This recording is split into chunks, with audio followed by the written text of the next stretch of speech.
반갑습니다. 우리 오늘도 중고등 예배에 오신 여러분들을 환영합니다. 네, 이 시간 우리 사도신경 들으심으로 우리의 신앙을 함께 고백하겠습니다. 나는 전능하신 아버지 하나님 천재 창조주를 믿습니다. 나는 그의 유일하신 아들 우리 주 예수 그리스도를 믿습니다.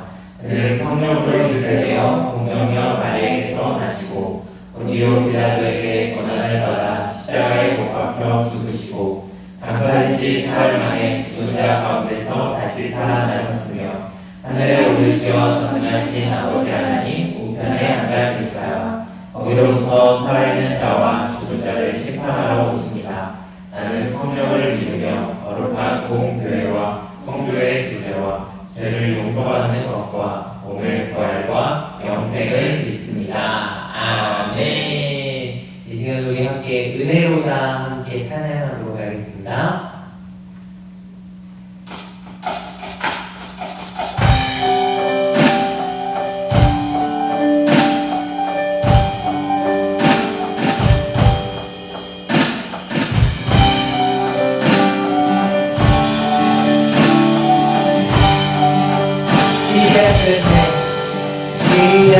시작했네 우리 주님의 능력이 나의 삶을 다스리고 새롭게 하네 자유하네 죄와 사망으로부터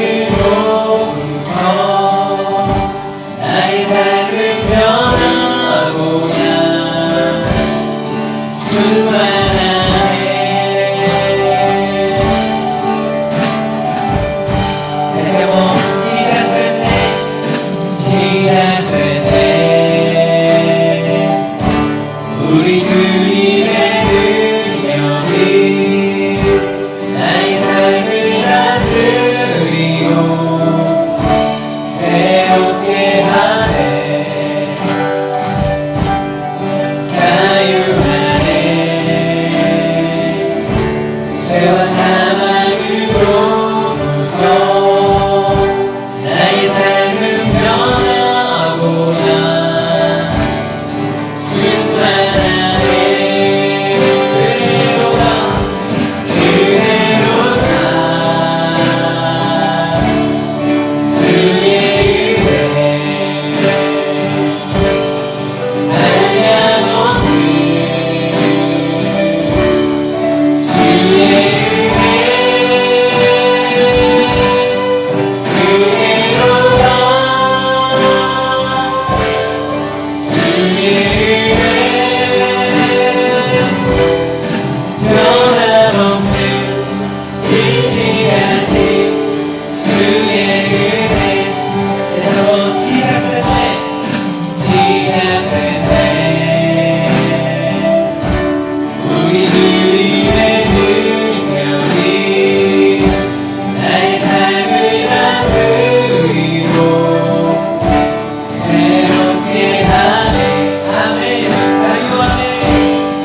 부르며 할렐루야.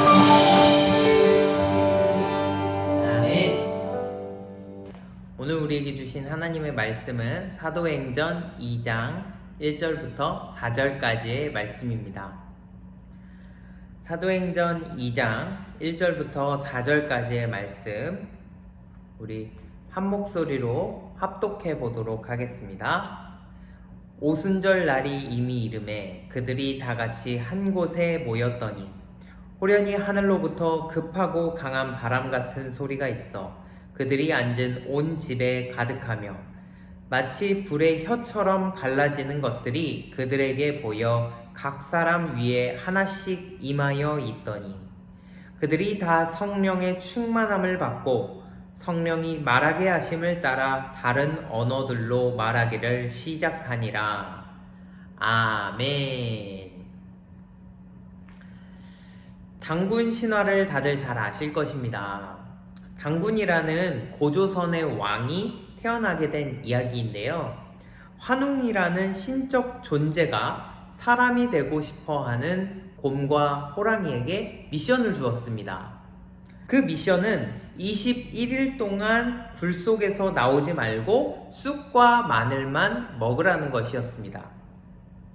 호랑이는 21일을 버티지 못하고 굴에서 뛰쳐나왔지만 곰은 21일 동안 견뎌서 결국 사람이 되어 단군의 어머니가 되었다는 이야기입니다.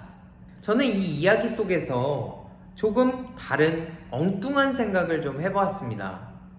만약 환웅이 곰에게 21일이라는 시간을 정해주지 않았다면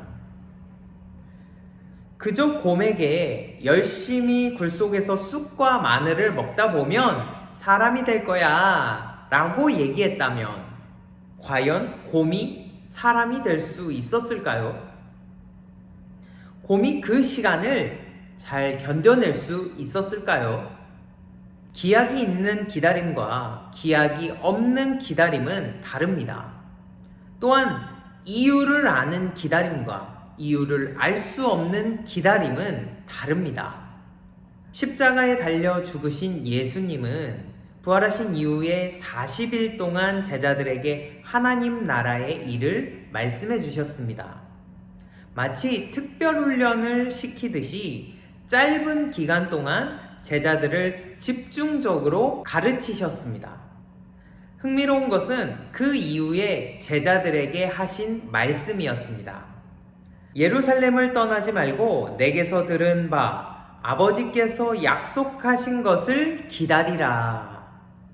상식적으로 특별훈련을 시켰으면 훈련 효과가 떨어지기 전에 뭔가를 해야 합니다.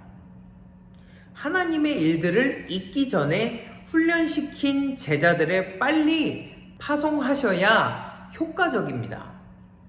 하지만 예수님은 이렇게 말씀하셨습니다. 기다리라. 아버지께서 약속하신 것을 기다리라. 빨리 가서 주님의 일을 하라는 것이 아니라 오히려 기다리라고 말씀하셨습니다. 아버지께서 약속한 것을 기다리라고 하셨습니다.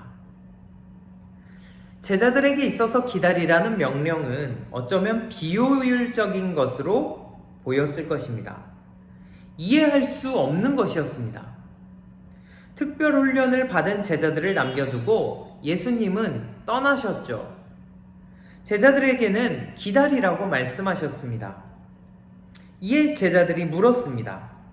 주께서 이스라엘 나라를 회복하심이 지금 이때가 아닙니까? 바로 지금이 아닙니까? 이에 예수님께서 대답하셨습니다. 때와 시기는 너희가 알 바 아니오.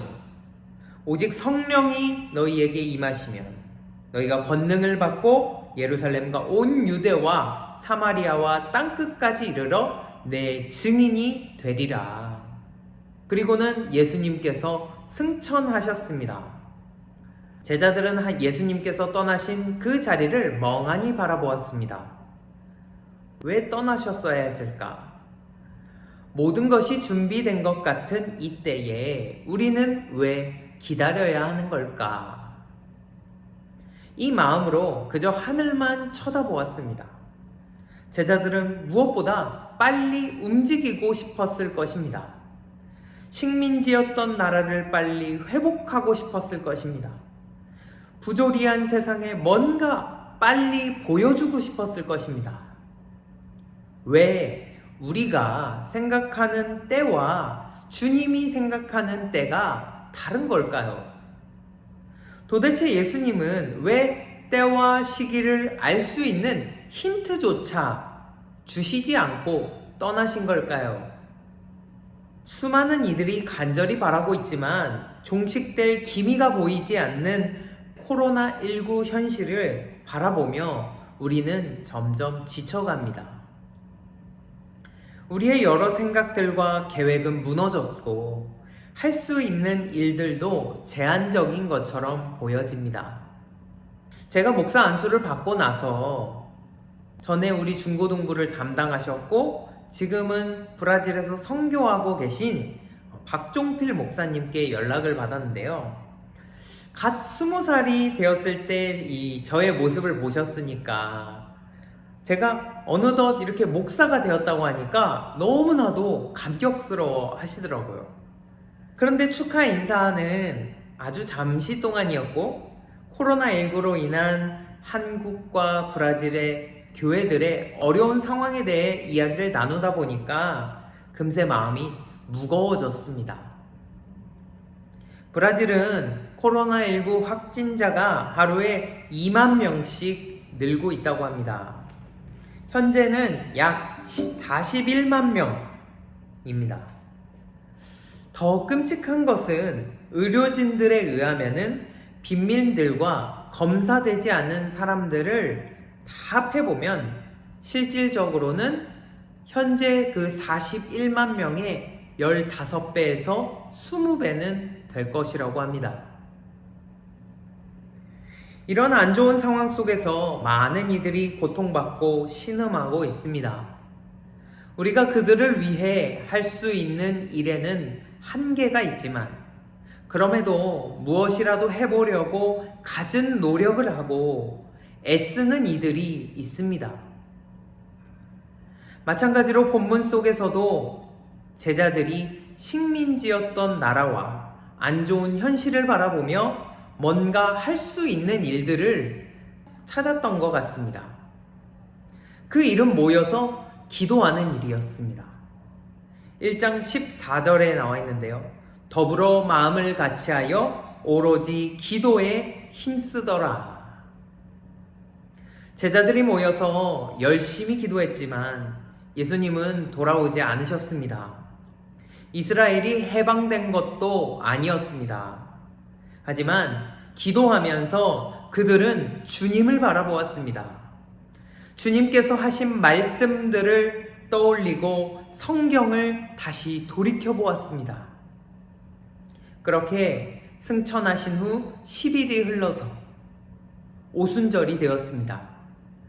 여느 때와 다름없이 제자들이 함께 마음을 모아 기도하고 있던 그때에 호련히 하늘로부터 급하고 강한 바람 소리가 그들이 있는 온 집안에 가득히 들렸습니다. 그러더니 각 사람의 마음이 뜨거워지고 불같은 성령이 임하였습니다. 바람에는 불가사의한 힘이 있습니다. 요한복음 3장에서 예수님은 니고데모에게 성령을 바람으로 비유하여서 설명하셨는데요. 요한복음 3장 8절 말씀입니다. 바람이 임의로 불매 네가 그 소리는 들어도 어디서 와서 어디로 가는지 알지 못하나니 성령으로 난 사람도 다 그러하니라. 바람처럼 임한 성령은 어디로부터 임하시는 건지 또 바람처럼 임한 성령께서 어디로 가시는 건지 알 수 없습니다. 말 그대로 신비입니다.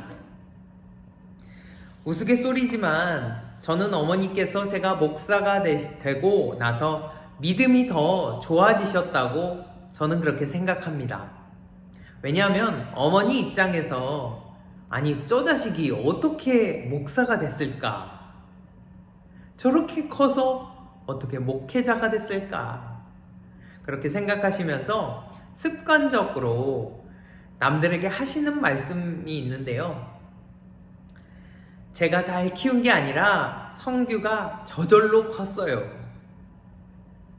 저절로 컸어요. 한 어린아이는 이렇게 바람처럼 이 세상에 왔고 살다가 바람처럼 세상을 떠날 것입니다. 그것이 바로 저입니다.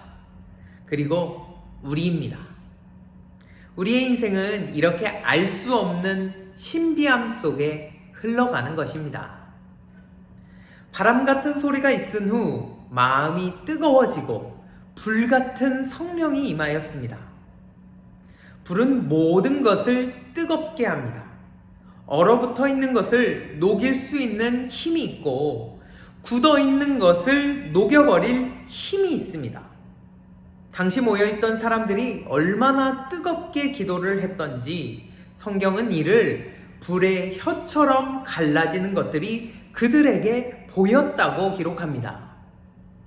성령이 예수님의 부재와 핍박 속에 굳어져 있던 제자들의 혀를 움직이게 했습니다. 기약을 알 수 없는 기다림 속에 얼어버린 제자들의 마음을 성령이 녹여버렸습니다. 바람처럼 신비하게, 불처럼 강하게 제자들이 충만하여졌습니다. 본문 4절 말씀에 그들이 다 성령으로 충만함을 받고 성령이 말하게 하심을 따라 다른 언어들로 말하기를 시작하니라. 예수님은 돌아오지 않으셨지만 이스라엘이 해방되지는 않았지만 이들은 성령의 충만함을 받았습니다. 성령 강림 사건을 기록한 이 본문의 핵심은 어떤 이들이 황홀경에 빠지고 알 수 없는 말로 방언을 했다는 것이 아닙니다.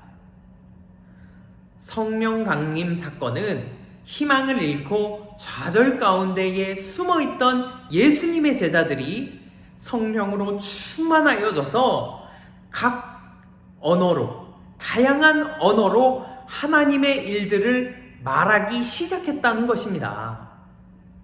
현실은 그대로였지만 사람들이 새로워졌습니다.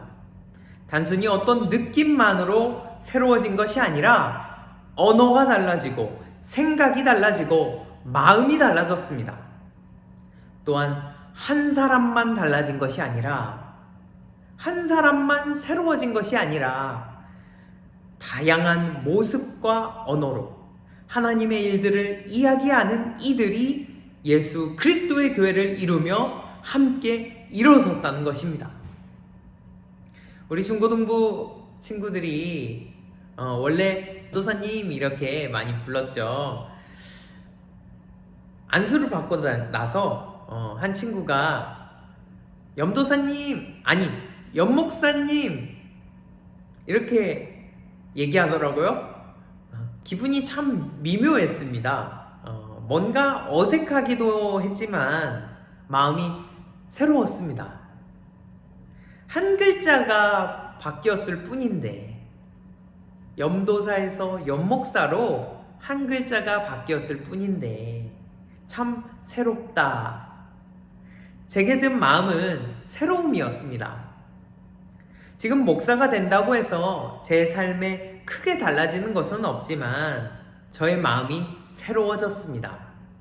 마찬가지로 우리 삶에 주어지는 새로움이 있다면 우리는 힘든 현실을 이겨나갈 수 있습니다. 감사할 수 있습니다. 성령으로 충만하여지면 우리의 마음이 늘 새로워지고 감사와 기쁨으로 어려운 현실을 감당해낼 수 있는 것입니다. 그래서 예수님은 산상수훈으로 제자들을 가르치실 때에 이렇게 말씀하셨습니다. 누가복음 11장 13절의 말씀인데요. 너희가 악할지라도 좋은 것을 자식에게 줄 알거든 하물며 너희 하늘 아버지께서 구하는 자에게 성령을 주시지 아니하겠느냐. 너희 하늘 아버지께 구하는 자, 여기서 구하는 자는 기도하는 자를 의미합니다. 기도할 때에 우리는 많은 것을 구하지만 하늘 아버지께서 주시기로 작정한 가장 좋은 것은 바로 성령입니다. 주님은 우리가 성령으로 충만하여져서 예수님과 같이 믿음으로 세상을 이기는 자들이 되기를 원하십니다. 예수님이 승천하신 뒤에 10일 동안 제자들이 할 수 있는 일이 많이 없었습니다. 하지만 말씀과 기도에 힘썼을 때에 성령의 충만함을 받았습니다. 마찬가지로 우리가 할 수 있는 일이 많지 않은 순간들이 있습니다만 우리에게도 그 제자들의 10일과 같은 시간이 필요합니다. 우리의 믿음을 재정비하고 주님의 말씀을 들여다보며 기도로 성령의 충만함을 구하는 시간이 필요합니다. 그 시간을 통해 주님은 우리의 삶을 성령으로 새롭게 하실 것입니다. 초대교회에서 신비로운 것은 제자들이 여러 나라의 언어로 하나님의 일을 말한 것만이 아닙니다. 그 언어를 듣는 이들이 신비한 하나님의 능력을 알아보며 거룩한 성령의 교통하심이 이루어진 것입니다. 성령의 교통은 거룩한 소통입니다. 함께 대화를 할 수 없던 이들이 대화를 나누고 너무도 다른 이들이 서로를 거룩한 성도로 여기며 존중해 줍니다. 언어와 문화와 차별의 장벽이 허물어지고 서로의 다름을 넘어 성령의 하나 되게 하심을 힘써 지키는 진정한 교회가 이루어집니다. 이런 교회가 예수님이 세우신 교회입니다. 이런 교회는 음부의 어떤 권세도 이기지 못하는 예수님의 강한 교회입니다. 우리 중고등부가 그런 주님의 교회가 될 수 있기를 축원합니다. 그러기 위해서 성령 충만을 위해서 우리가 기도해야 합니다. 모이기 어려운 시기이지만 마음을 모아 각자의 자리에서 성령으로 충만하여지기를 사모하며 기도하십시오. 어려운 현실 속에서 좌절하고 넘어지는 것이 아니라 오히려 깨어 기도하고 우리 가운데 새 일을 행하실 그 성령 하나님을 간절히 기다리십시오. 그러면 주님께서 반드시 우리에게 성령으로 충만하게 하여 주시고 우리의 다양한 언어와 모습으로 하나님의 큰 일들을 말하게 하실 것입니다. 그 어떤 문제와 어려움 앞에서도 당당히 승리하게 하실 것입니다. 이 시간 우리 함께 성령이 오셨네 다 함께 찬양하겠습니다.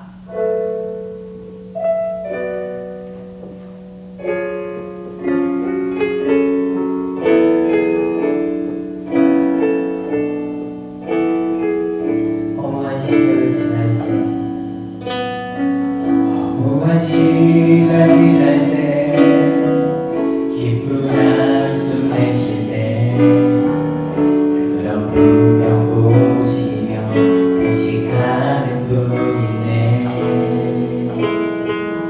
고와 같이 너희를 버려두지 않으리.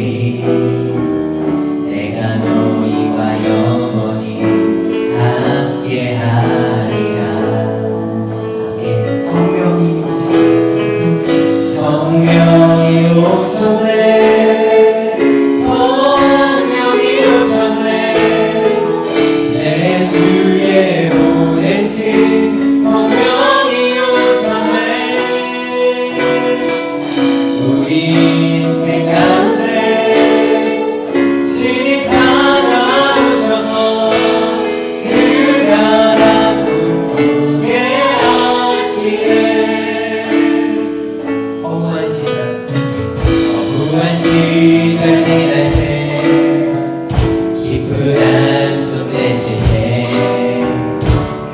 숨겨보시며 간직하는 분이네. 고와 같이 너희를 버려두지 않으니 내가 너희와 영원히 함께하리라. 억눌린 자 같은 자, 억눌린 자 같은 자, 자유함이 없는 자, 피난처가 되시는 성령이 계시네. 주의 영이 계신 곳에 자유가 있다네. 진리의 영이신 성령이 오셨네. 아멘. 성령이 오셨네. 성령이 오셨네. 내 주에 보내신 성령이 오셨네. 우리 인생 가운데 실 찾아오셔서 그 나라 꿈꾸게 하시네. 성령이 오셨네. 성령이 오셨네.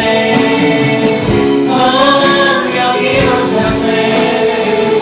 내 주에 보내신 성령이 오셨네. 우리 인생 가운데 이 찾아오셔서 그 나라 꿈꾸게 하시네. 성령이 오셨네. 성령이 오셨네. 성령이 오셨네. 내 주에 보내신 성령이 오셨네. 우리 인생 가운데 빛이 찾아오셔서 그 나라 꿈꾸게 하시네. 우리에게 기도할 때에 하나님, 우리가 성령의 능력을 믿고 성령 충만할 수 있도록 기도하는 우리 사랑하는 모든 대원의 성도들이 될 수 있도록 인도하여 주시옵소서. 우리 간절한 마음으로 이 시간 함께 합심하여서 기도하도록 하겠습니다. 하나님 아버지, 우리가 성령님의 능력을 믿게 하여 주시옵소서. 믿음을 가지고 성령 충만을 구할 수 있도록 인도하여 주시옵소서. 우리가 많은 것들을 기도하고 구하지만 그 중에 중요한 것, 가장 좋은 것이 성령 충만을 위하여 기도할 수 있는 우리가 될 수 있도록 인도하여 주시옵소서.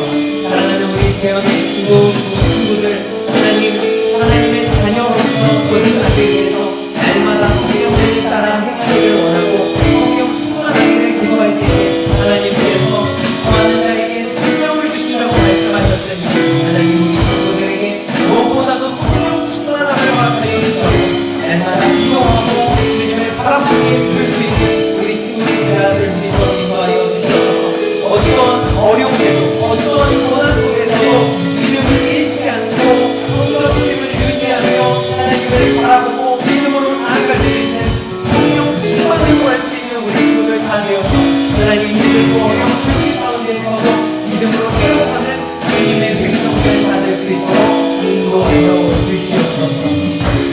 우리 다음으로 기도하실 때는 하나님, 우리가 각자의 자리에서 다양한 모습으로 하나님 나라를 꿈꾸며 하나님의 일들을 보고 말할 수 있도록 우리의 삶을 이끌어 주시옵소서. 우리 간절한 마음으로 합심하여 기도하도록 하겠습니다. 하나님 아버지, 우리의 삶의 자리를 주님께 맡겨드립니다. 하나님, 많은 제자들이 다양한 언어로서 다양한 모습으로서 하나님의 일들을 말하고 하나님의 놀라운 일들을 들어주는 것처럼 하나님, 우리도 다양한 모습이 있지만 다양한 성향을 가지고 있고 다양한 언어들을 가지고 있지만 하나님, 그 모든 것들이 합력하여서 한 손을 이루어내는 아름답고 오늘의 성령의 역사가 우리 친구들 가운데 있기를 소망합니다. 하나님의 나라를 꿈꾸고 하나님 기도하는 사람들 되어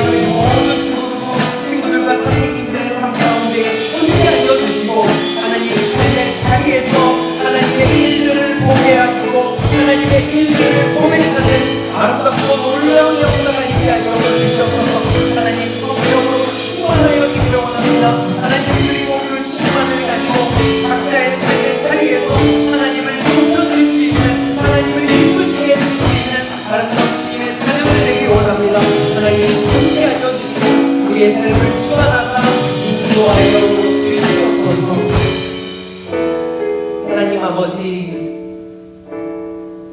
세상에서 살아가는 것이 만만치 않지만 그래서 너무나도 주님이 보고 싶고 빨리 주님이 오셨으면 좋겠지만 하나님, 그렇지 못할지라도 때로는 내 문제가 완전히 해결되지 않을지라도 성령으로 충만하여지기를 기도할 수 있는 우리 모두가 될 수 있도록 인도하여 주옵소서. 하나님, 우리가 그렇게 기도하는 것은 주님께서 말씀하셨듯이 성령으로 충만할 때 어떤 어려움이 와도 어떤 문제가 내게 다가와도 우리가 믿음으로 이겨낼 수 있다는 확신으로 우리가 소망하기 때문입니다. 하나님, 우리의 마음과 생각을 지켜주시고 한 주간도 우리 대한 중고등부 친구들이 살아가면서 성령 충만으로 정말 승리할 수 있도록 한 주간의 삶을 붙잡아 주시옵소서. 예수님의 이름으로 기도드립니다. 아멘. 이제는 우리 주 예수 그리스도의 은혜와 하나님의 사랑과 성령의 교통하심이 오늘 예배를 드리며 믿음으로 나아가기를 원하는 사랑하는 대연 중고등부 친구들과 선생님들, 그리고 함께 예배하는 모든 예배자들 머리 위에 지금으로부터 영원토록 함께 하옵시기를 축원하옵나이다. 아멘. 네, 마쳤습니다. 한 주간도 삶의 자리에서 승리하시고 우리 다음 주에는 우리 교회 학교가 오픈됩니다. 우리 다음 주에